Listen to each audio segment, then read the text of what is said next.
Hello, Casually Hardcore.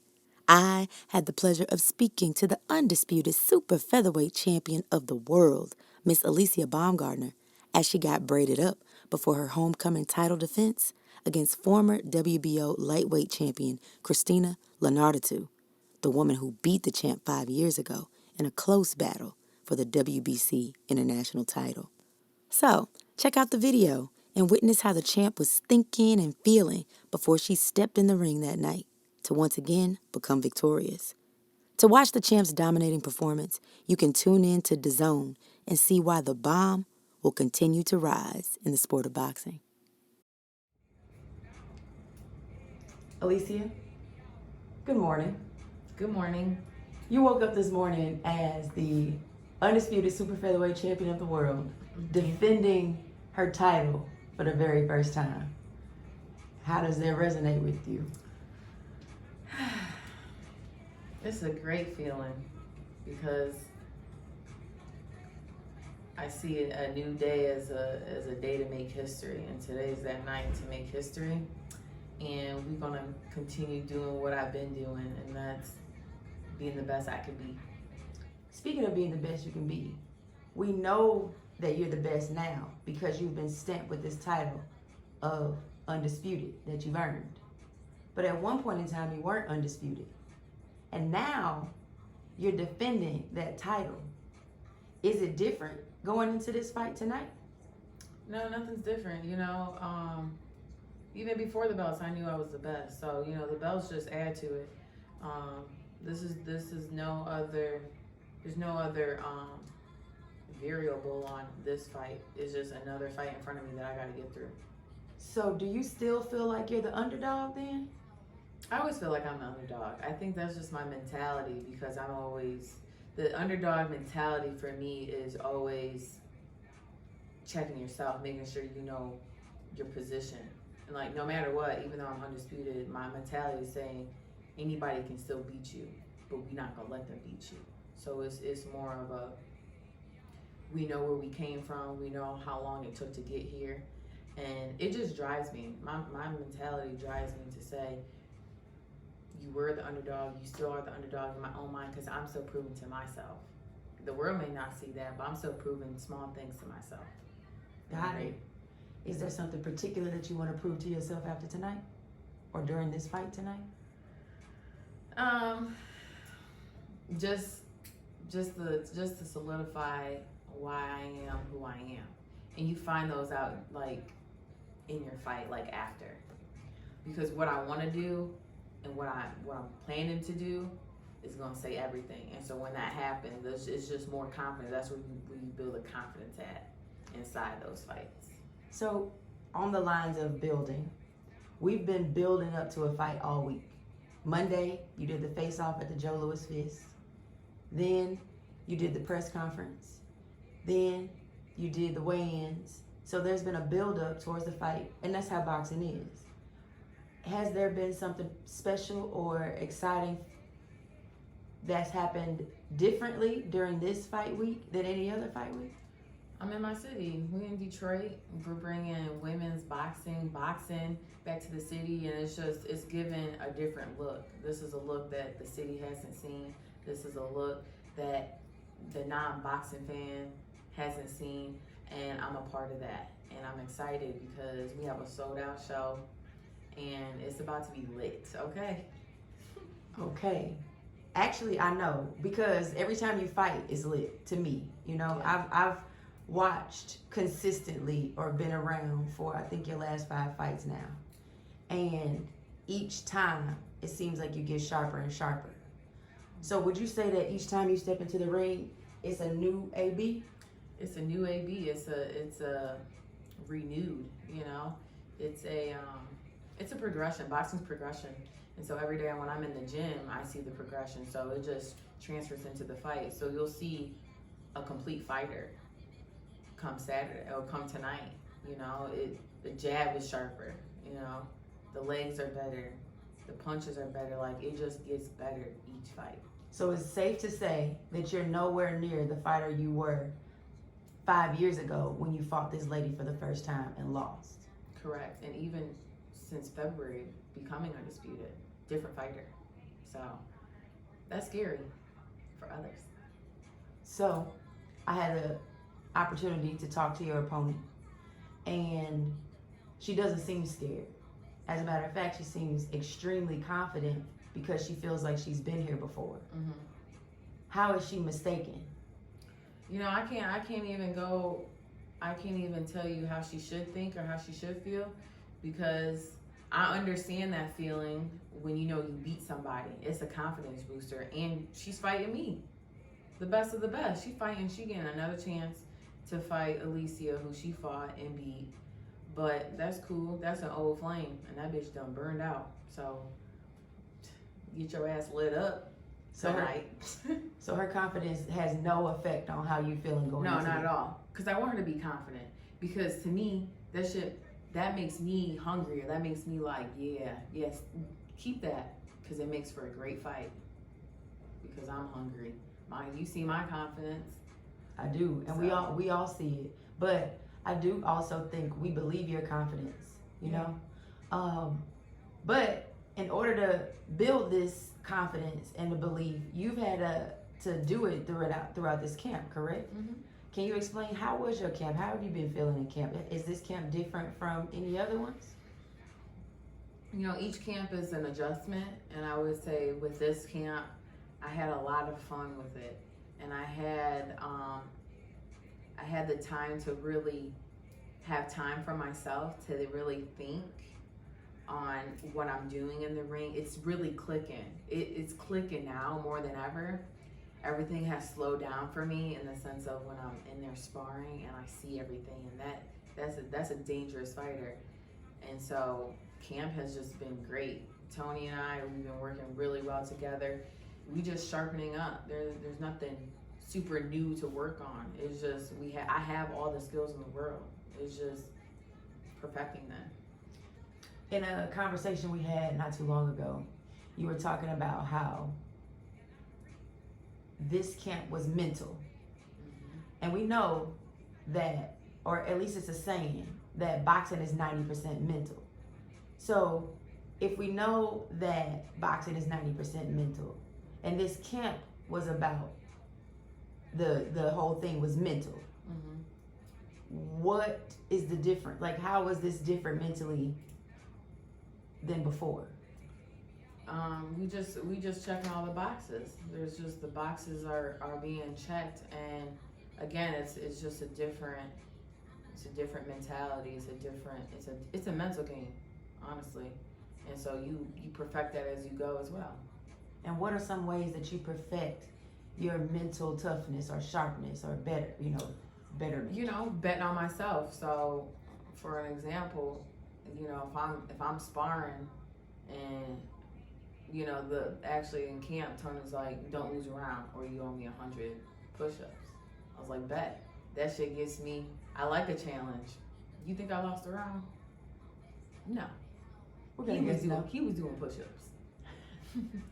Tony was doing push-ups. But that's like, you give me a task, you give me a challenge, I'm gonna do it. And that's just testing you. That's telling, okay, AB, be sharp, don't get hit, do what you do.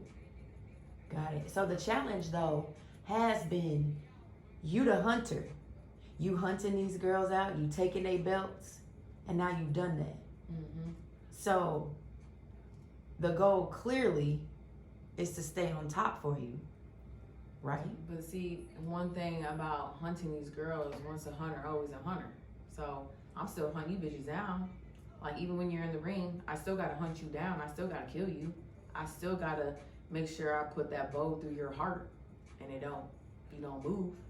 You know what I'm saying? Like, that's, you know, people say, oh, you're being hunted now. Yeah, that's true, but I'm still hunting. You know what I mean? Mm-hmm. You still my prey in front of me. I gotta kill you for dinner.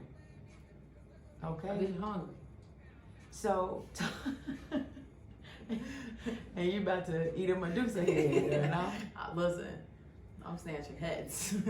So, oh yes, so your opponent, when I'm talking to her during the interview, she talks about the image on your shirt. Mm-hmm. And she says, you know, the image is nice, But she made a mistake because when you cut Medusa's head off, you're supposed to put it in a bag because if you don't, she still has that power. How do you respond? The bitch got no power. Okay, that's your own myth. That's your own definition, bitch. We got your head on a t-shirt, and that's just that. You can't come back from that. So tonight, Too many snakes in the grass. speaking of snakes, I've often heard you talk about your circle changing. Mm-hmm. How in particular has the circle changed for the better? It's just, understanding who's in your corner, who's part of the team, and really weeding out what works for you. Sometimes it can work for a period of time, and sometimes it doesn't work at that specific time. So it's not that like I have bad people. It's just like people have expiration dates, and when that time's up, it's up, and we just keep moving and adding and subtracting. Okay, That's healthy. word for real. You're saying you want to continuously evaluate to figure out All the time. I have to evaluate because my team is a reflection of me. Got it. So, is there anything that maybe a pet peeve or a distraction that you noticed from people close to you during camp time that you may want to, end, or that you may not approve of, so that moving forward your circle will know, or your camp will know how to, go about moving? I would say not really. I mean, again, I'm pretty straightforward. So if there's something that I don't agree, I'm gonna be vocal about it and communicate that, and just have a small conversation and keep it moving. Okay, that's what's up. So basically, you're real communicative with the people around you. Very much so. I'm about to. You know what I'm about to do? What? I'm about to get a bag, and after I win, I'm gonna throw her the bag. Can we put like something in it, like a head in it, like have her open it or something? Cause it's. So you saying you about to get your opponent a gift? Yeah. Well, we do got a gift for her. It's the T-shirt with her head on it. She liked that, so we told her when we beat her, we'll gift her a shirt. No biggie. How did she respond? Oh yeah, I want the T-shirt. So it's been like the energy between you guys has been nice, nasty. Yeah. Nice because it seems like you both have a genuine respect for each other. For sure. ultimately. But it's nasty though. It's nasty. What types of things have been exchanged verbally during this fight week? I mean, I'm just letting her know this is a different woman you're dealing with. This is that woman's strength that I told you about. And again, like I said yesterday, like, thank you. I needed that loss. Like, I needed that. And if I was her, I would be like, dang. Because you know what a loss does, and not just so much just in boxing, just in life in general.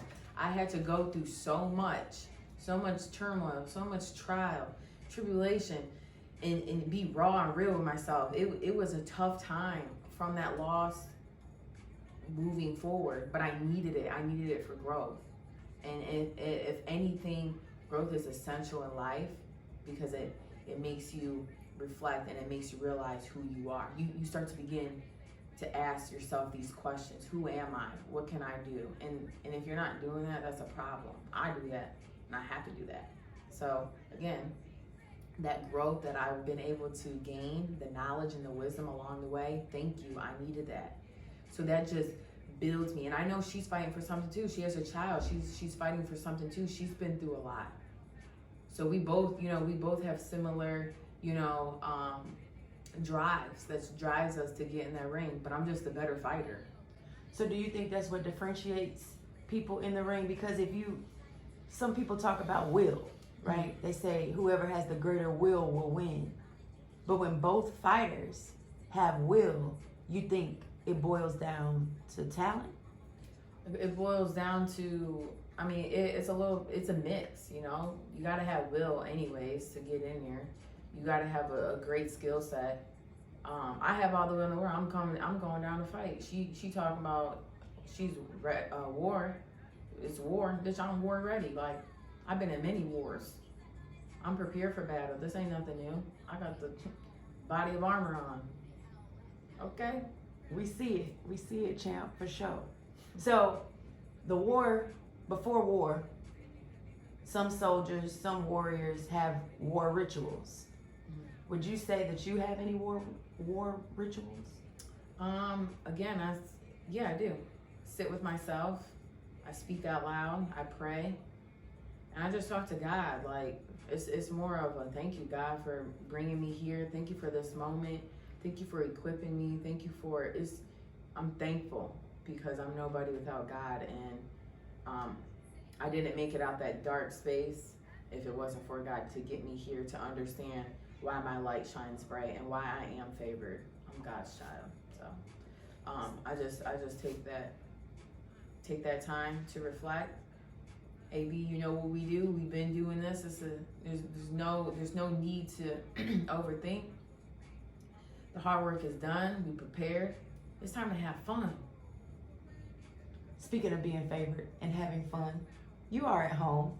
It's your homecoming fight, which happens to be your first title defense. How has being home been different from anything else so far? It's just comfortable. You know, I know they say, oh, homecoming fights, there's a lot of pressure.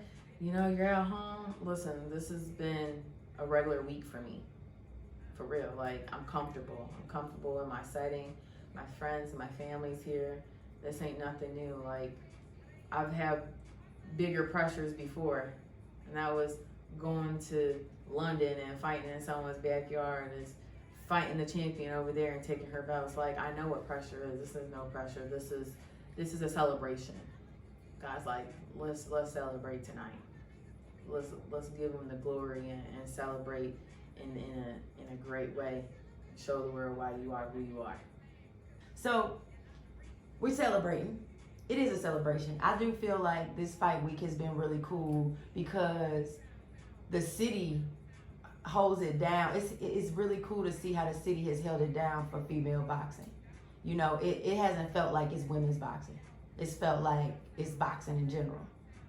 How can that continue? How do you, as a fighter in a city, how do you say, or how do you think that boxing of this caliber can continue in the city? Is it by you putting on a good show? Is it by fans supporting? How do you say boxing like this continues in Detroit? It's a community thing, you know. Without the fans, there is no boxing. So when we're able to highlight and we're able to promote properly, and say, hey, you know, we have this boxing culture. This is professional boxing. This is prize fighting. We have a champion who is fighting, you know, and they're women too. It's really just pushing the envelope to say, oh man, I never even thought about going to no boxing fight, let alone two women fighting as a main event, you know. That draws interest. And so when this gets to be where it's at, people start talking about it. Now it's like, yo, we gotta do this again. But now we gotta do it on the bigger scale. You know what I'm saying? And we put it on the map for other promoters to bring boxing back to Detroit. Is that something that you would like to see? Do you care about that? It's an interest of mine, you know. I like to go where I'm supported, and I like to go where my sport is supported, honestly. So, and I think we had a really good draw come this fight and with promotion. So I see it getting bigger from here. So, Alycia, right now you are getting laid and slayed. Who's the awesome young lady who's braiding your hair? This is my girl, Janae. Funny story, so Bass from the gym, when I moved here probably like 4 years ago, he was like, I'm like, yeah, I need to get my hair braided. He's like, bet, I got you, da-da-da. He hooked me and Janae up, and so she's been doing my hair ever since. And it's always nice to have someone in your back pocket that you can call to be like, girl, I need my hair done. So she's getting me prepared for my fight. Braid's about to look slick as hell. And I'm just thankful for literally my team. Is there a particular way that you pick out how you're gonna get your hair done before each fight, or is it more so random? It's random. It's random. I'm like, I'll go through some pictures of like, I like that one, and just do it. So it's a feeling. It's a how you feel. Yeah. Speaking of aesthetic and picking out what you like hair wise, we did get to see a little sneak peek of your fight outfit during your photo shoot. Yes. How did you come up with the bomb pink? Is that symbolic of anything, you know? Well, it's funny because I don't like pink because I'm like, oh, that's girly.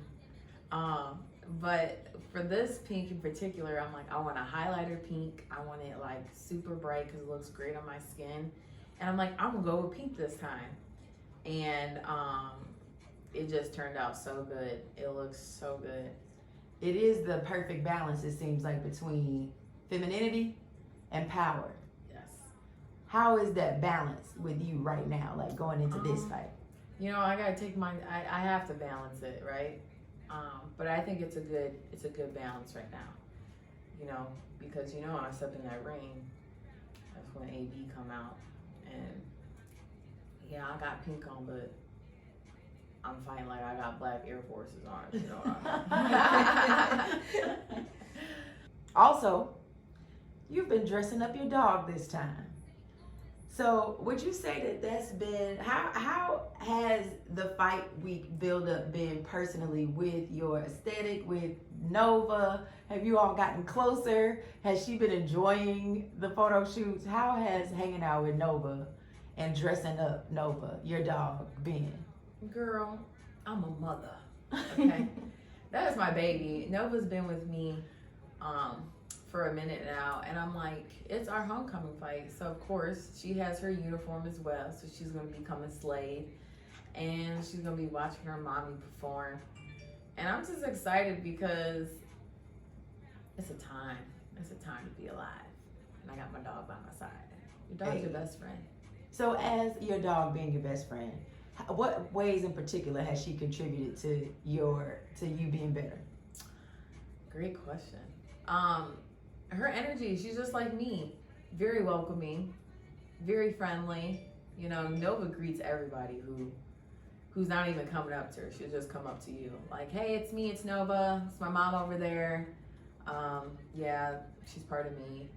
And she brings energy. She brings the fun energy. So has she been instrumental in the energy that you are going to bring tonight? Yes. Okay, what kind of energy can we expect tonight?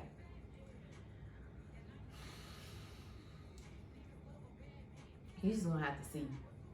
We're gonna have to stick around and find out. You're gonna have to stick around and find out, cause this the one I'm trying to tell you. Like, I'm closing a chapter. I'm ready to close this chapter. I'm ready to right this wrong. Okay, like I knew this day was gonna come. I didn't know how it was gonna come, but it came as me being the Undisputed Champion, and I knew it. It's all planned. It's all God's plan. But yeah, I'm ready to close this chapter. I'm ready to turn the page. I'm about to knock this girl out, close this chapter, and keep doing what I'm doing. What round can we predict you getting a knockout? What's your fans bet on? I don't really like to predict because boxing's unpredictable, right? But for me, I just been sticking in my head. It's not going past the 6th round, so I'm betting on the 5th round. Okay. But I like the 3rd, and I like the 2nd, and I like the 1st. So I'm just gonna keep doing what I do, and we gonna see. But it's not. I don't see it going the distance. I'm too sharp. I'm too strong. I'm it. So we did what we had to do in camp, and I'm just picturing in my mind how I'm gonna do it because I know she coming. She coming, and that's great. Cause bitch, right when you step on that detonator right there that I put on your ass, you ain't seen it though. You know, you ain't seen it step on it. It's like a mine, huh? Hit the mine. Yep. Interesting. She gonna hit the mine, sis. So then, if there's one last message that you want to send to your opponent outside of that, what you just said, what would it be? You know, I just want to tell Christina, thank you again for, accepting this challenge. It was a hand-picked for me, and this is something that I can't wait to do, to right my wrong. And you're just going to see a completely different fighter. Your opinion about me is going to be different moving forward. So, thank you from the champ. I'm about to go get your head.